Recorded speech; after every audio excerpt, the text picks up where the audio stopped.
All right, what's going on, Yelani? So we got the last one I'm gonna do for hydrostatic and submerged surfaces. It's 289. The concrete specific weight 150. The seawall, right, has a curved surface and restrains seawater at a depth of 24 feet. The trace of the surface is a parabola. So determine the moment of fluid per unit length with respect to an axis through the toe, point A. So let's go ahead and get started on this one. All right, so first step, right? Knowns. We're dealing with concrete, like the problem says. Gamma C is equal to 150 pounds per feet cubed. Seawater, it's a little thicker than water, so I think the book gave the value of 64 pounds per feet cubed. Everything's in feet, so we're not going to convert to inches here. And this is the function right here. Now, this is a crazier problem, right?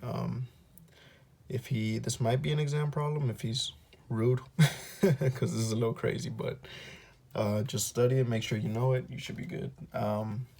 So second step, right? Free body diagram. I don't think there's anything else worth noting. 24 feet, it's a parabola per unit length. So that pretty much just means the width is 1.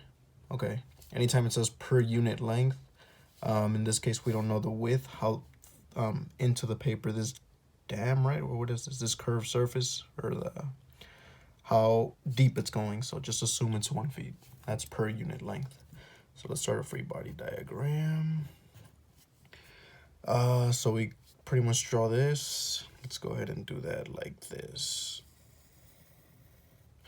I'm not the best drawer in the world, but kind of goes like this, right? Let's go ahead and finish up the drawing itself. Cool. So that's what's going on. Now we're gonna divide it here, exactly where the parabola starts. There's gonna be a force, and if you saw the other video, you know that pressure varies linearly when you have a perfectly vertical surface in this case. So it's gonna be 1/3 from the bottom. So hold on, the whole thing is 24 feet. So that means force is gonna act, I wanna say maybe here to here, that's 8 feet, right? 1/3 from the bottom. So we'll put it right here. Now I know what you're thinking, why do we divide it up here? But you'll see right now, hold on. So this is, let's call this F1. Everything's water, well, seawater, right? Okay. This body of fluid is water too, obviously, but all this will be summarized by one weight. Now we don't know that weight yet. That's why we don't. That's why we draw the line. That's why we draw the line here. So if you were to draw it, let's say here, then you got to account for this little gap right here, and it gets more complicated. So always divide your line right here where the parabola starts in this case. Water is going to account for everything else under here. So there's two forces in this case. It's force of 1 and then water. Now point A is right here. So at the end of the day, we're going to take a moment about this point. Let's go ahead and, I think I saw the solution, label these points B, C, and D. Let's go ahead and keep it that way in case you want to check the PDF. Maybe you might understand that one better, but I'll kind of explain what goes on in that PDF if you saw it online. So step 3, we're gonna need space. So I'm gonna do step 3 right here. Okay, just shouldn't be that much anyways. So force, let's find the first force. This one right here is pressure times area, right? It's also gamma times your vertical height times A. We known that, right? So again, this is acting 8 feet away. We know that because we're just good with this shortcut, right? But you don't use this height to find the total force. You got to use their pressure acting on the whole area, and pretty much assumes it acts in the middle, if that makes sense. So that's gonna be, we're dealing with water, so it's 64 times height, which is just 24 over 2. Remember, it's always acting halfway. Right now we disregard this one, so it's 12, or let me put 24 over 2 times your area. Now area is 24 feet high times 1 inch, right, per unit length. It goes in 1 inch, so it's just 24 times 1. I hope you could see that. So F1, if you do the math, you will get 18,432 pounds. And I don't mean to squeeze it all in. It's just, this one's pretty long, so I'm trying to do it all in one paper. So, cool. If you want to prove this, actually, no, I'm sorry. No, that's the 24 over 2. I thought that was an 8. So let's go to step 4. We have to find Y1, where it's acting. Now, I already told you, right, it's 8 feet. This one right here. Center of pressure, that's what they call it, 8 feet. But if you want to prove it, this is your formula. If you want to go ahead and do it yourself. YR is equal to 1 over 12, 1, what goes into the paper, times 24, right? Your height, that is cubed, over your YC, which was pretty much this one right here, 24 over 2. In this case, it's 12. I just simplified it. Times your area, 24 times 1 goes 1 feet per unit length, 1 feet into the paper, plus 12. Now this number, if you do it, you'll get 16, but remember, it's 16 feet from the top. So just, there you go. So obviously 24 minus 16, that's gonna give you 8. All right, so step number 5. Now we want to find W, the weight. Now we know weight is equal to gamma times volume, right? That's the notation right there. It's gamma times volume, so we have to find volume first. Volume is, well, you know that, right? It's 1 feet in length, the base times height right here. So it's height, base, and then 1 feet going in. So, but the thing is, we're trying to get the area of this region right here. Now, thankfully, we know this, this is 0.2x squared, this function, right? And this function right here is y equals 24. That's it. That's the function. It's just a perfectly straight line. There's your 0.00. This is your function. This is your other function. So what we do is we do integrals. So it sounds crazy, but just follow along. So first, let's go ahead and do this right here. Watch.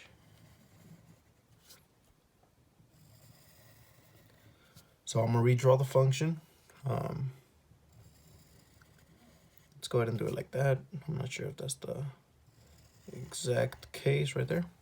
Cool. That's where they meet. Now, you're probably thinking, okay, this is 0.0. This has to be right here. This has to be 0.15. But that's not the case. 15 is this one right here, and it goes outside the dam or whatever this is, curved surface. We have to find this x number. So what you do to do this, it's pretty simple. You just set the two functions equal to each other. So you'll put, let's do, this is y, this is your first function, this is your second function, okay? So you put y equals 24, that's your first one, y equals 0.2x squared. Set these two y's equal to each other. 24 is equal to 0.2x squared. Your x should be 10.95. Should also get a negative, right? But in this case, because you positive or negative, 10.95, but we only care about the positive case in this example.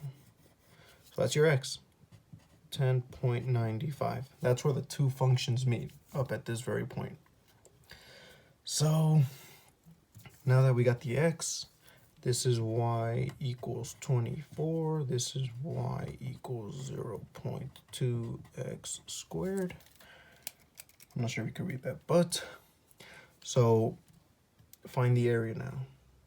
The area, so why we're finding the areas is because of this.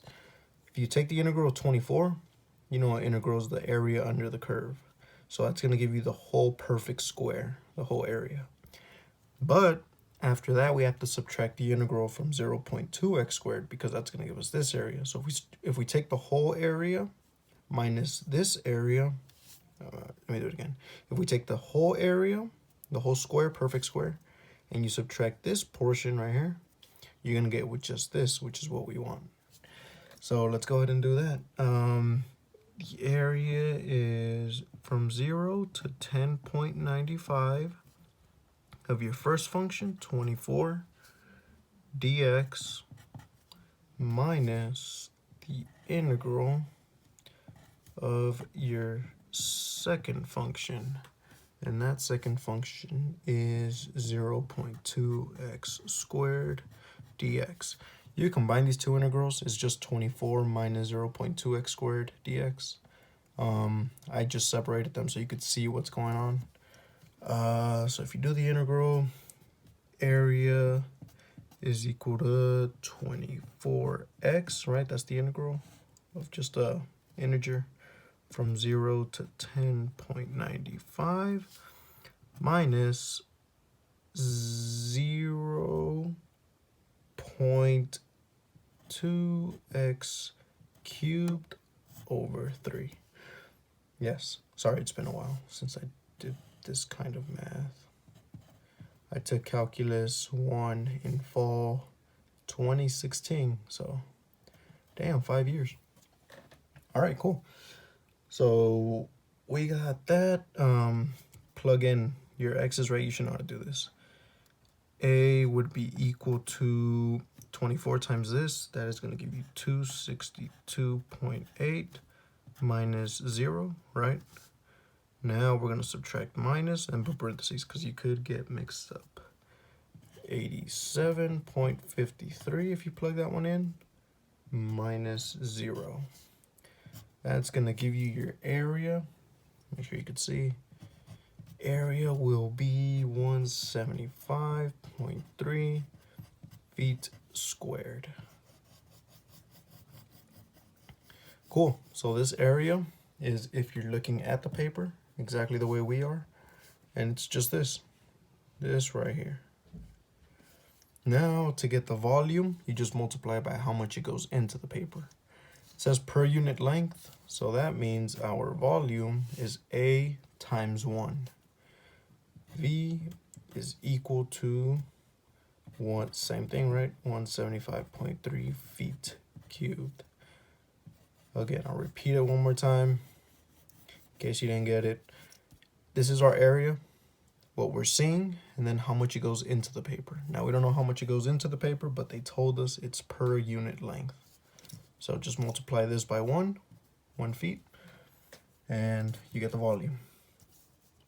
All right, so we got the volume. Now we can find our weight.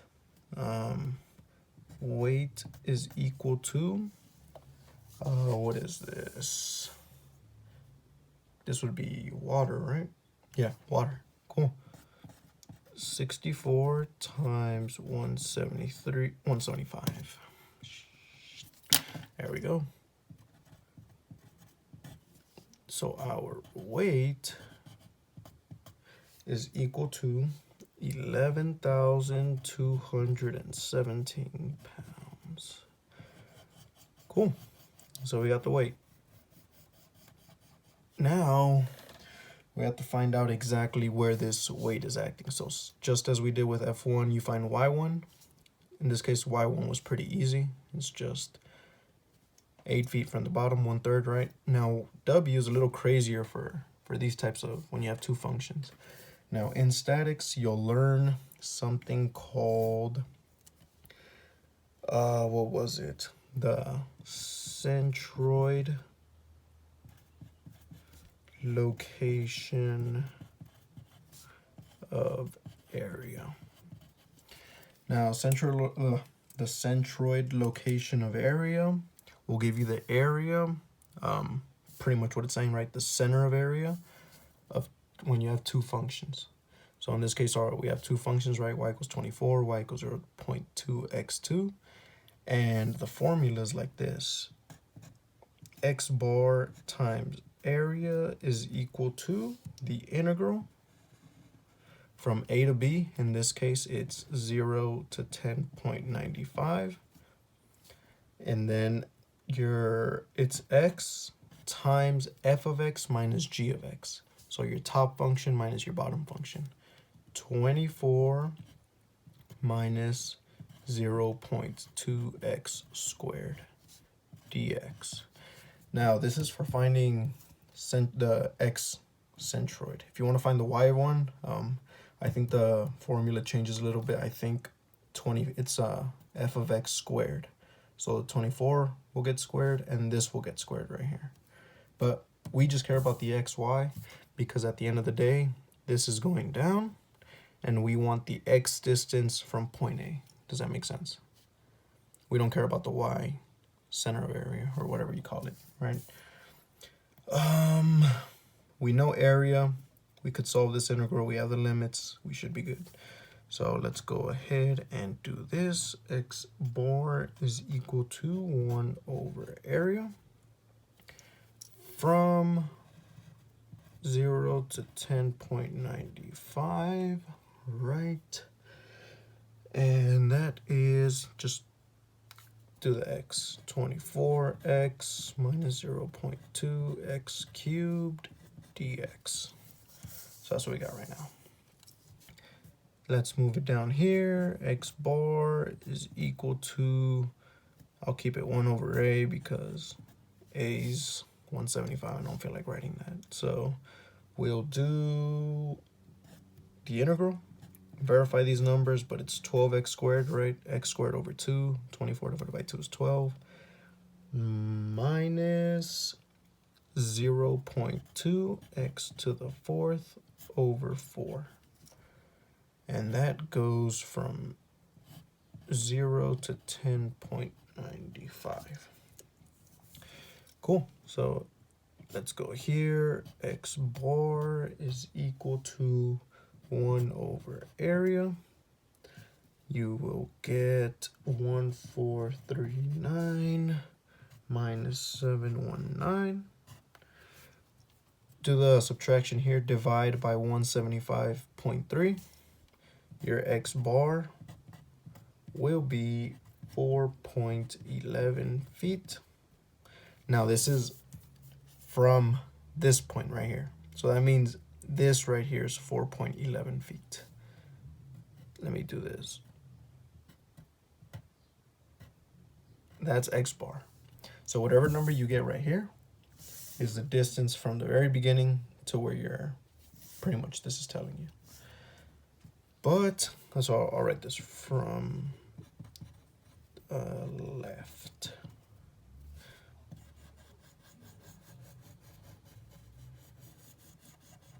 Cool. So now that, if this is 4.11, that means this distance right here to point A, right? It's 15 minus x bar. So in this case, 15 minus 4.11, which is like 10.89. Yep, 10.89. But finally, the last step, we're gonna take a moment. About point A, right? And that should be 0. It's equilibrium. that will be our weight is going to create a positive moment about point A. There's going to be a reaction at point A, just FYI. So it is W times your distance, which is 15 minus 4.11, right? This distance, it's creating a positive. F1 is creating a negative. It's going to spin it clockwise. F1 times 8 feet. And then plus the reaction at MA. We'll go ahead and do the free body diagram here, just so you can kind of see what's going on. This is point A. Let me put point A. So this is weight. This is F1. F1's pushing, right, at a distance. You know what? Did that a little too low. So there's what's going on. This is 8 feet. This here is 10.89 feet. Right, because it's pushing down. And then there's a, I'm gonna assume it's this way, whatever, doesn't matter. You'll see why. There's a reaction at point A. I'm not sure if you can see that, but there you go. Okay, so that's kind of the free body diagram on that piece right there. Plug in your numbers. I'm gonna move F1. No, I'm gonna keep F1 there, but just, you know, you'll see what I do. 11,217 is our weight times 10.89 equals F1 times 8, which is 18,432 times 8 plus it should be